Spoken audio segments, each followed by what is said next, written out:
So my video decided to just stop. I meant to pause it and it stopped instead, but instead of redoing the whole thing, here is the finished product with some eyelashes. So yeah, I did use the CoverGirl Flamed Out mascara, and I did use my eyelash curler, which I have a couple of other eyelash curlers. I can actually show you those if I can find them. My mom got me this one a few years back, and it's all bedazzled and stuff. And then I couldn't find for a little bit the replacement pieces, this piece down here for this one, so I ended up getting a new one altogether, and it's the Flirty Eyelashes from Sally Hansen. It's not my favorite. My eyeballs aren't big enough for it, so there's that. But this one's from e.l.f., and you can get it at Target for, I think, $3, and then you can get the replacement pieces, which there's quite a large pack of them, for $1. So I would definitely suggest getting this one. It's cheap. It's good. I like it. It works out really well for me. And this one, I couldn't seem to get it close enough. It was just like, yeah. But either way, there are those. So I curled my eyelashes, and then I put on mascara, and I put on a couple of coats on the top, and then I did put a small coat on the bottom just because I have small eyelashes, so I'd like to have it that way. I don't normally put on foundation, as I said previously, and when I do, I tend to do it after my eyeshadow and my eye makeup, because I do have some that has so much fallout that it just ends up staying on my face, and it is too difficult to get off as is, but also with foundation and all that fun stuff on. So when I do put on foundation, I put on my lotion first, which I've been using this one from Simple. It's the replenishing one. I normally use it at night, though, because it is really rich. But if you do have oily skin, I really wouldn't suggest that. Definitely get an oil-free moisturizer, because then you're going to be putting too much oil on your face, and then your foundation's not going to stick well enough, and it's just going to run right off. After that, I tend to use my NYC face primer, which I've yet to find here in South Carolina. I'm from Washington State, so I'm still learning where things are. But I use that all over my face and let that set, and then after that, I grab my stippling brush, which is hiding. There it is. Stippling brush. This is also from e.l.f. It works great. Couple bucks. But then I use my Buxom Show Me Some Skin Weightless Foundation. It is really thin, but it does have a lot of coverage.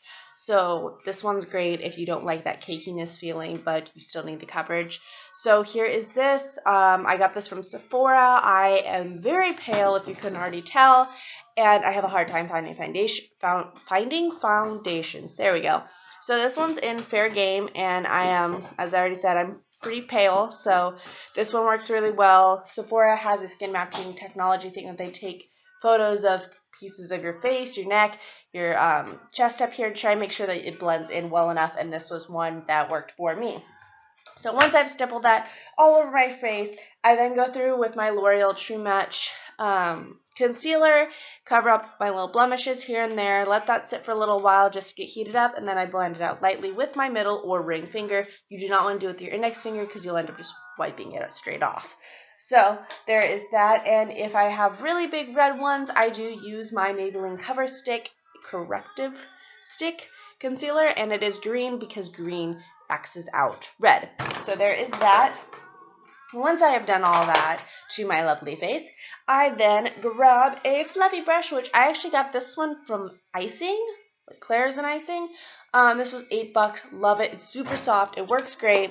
So did that, and then I take my Rimmel Stay Matte powdered foundation, long-lasting pressed powder. Either way, I then dust it all over my face. And then if I'm feeling like I want to have some more color in my face, I then take my NYC Sun and Bronze bronzing powder and dust that into right here and up over the edge and a little bit on my nose.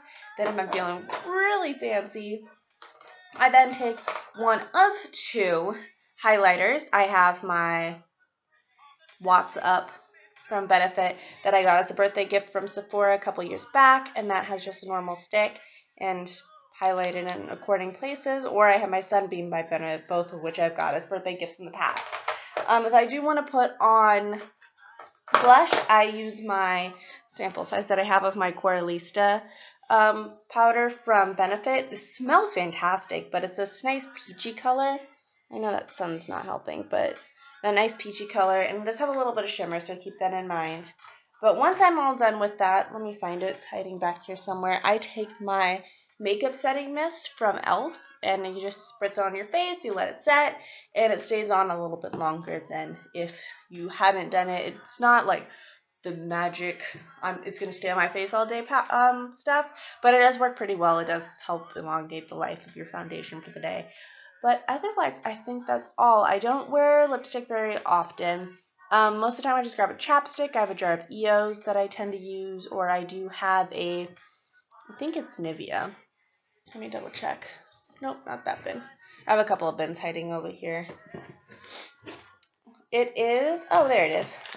It's Blistex Deep Renewal Chapstick. It works fantastic. I tend to use it at night because it is a little heavier and it just helps moisturize your lips. But if I were to wear a lipstick color with this, I have really been loving my reds right now. So I have two reds depending on my mood and my outfit. My first one is this one from NYX. It's called Eros, and it is a very, very red, and I mean like bright red. So do keep that in mind, but it does stay on all day and it will stain your lips. So even if it starts coming off a little bit, then it still stays there because it is a stain. My other one is this one as a Color Sensational. What brand is this? I don't remember what brand this is. I'm having a moment. I believe, oh, it's Maybelline as well, but it's called Are You Red? DY, so ready.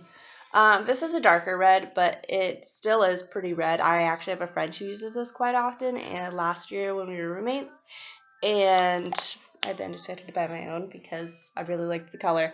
But either way, that's what I would do. If it was not fall, I would probably be using my coral color. It is called Coral Ambition from Color Whisper, which I believe is also Maybelline. I have a lot of Maybelline, but they're good, they're cheap. But that is a good color, coral color, and they're very moisturizing, but they're also super lightweight, so you don't have to fully commit to wearing a lipstick. But I believe that is all for right now. I'm hoping to do another video on my next day off and continue making makeup videos. Just got a new desk, new house, able to put it in front of a window, so now we have good lighting. So I guess if you have any questions, feel free to ask on the comments below, and definitely thumbs this up. Thanks, ladies.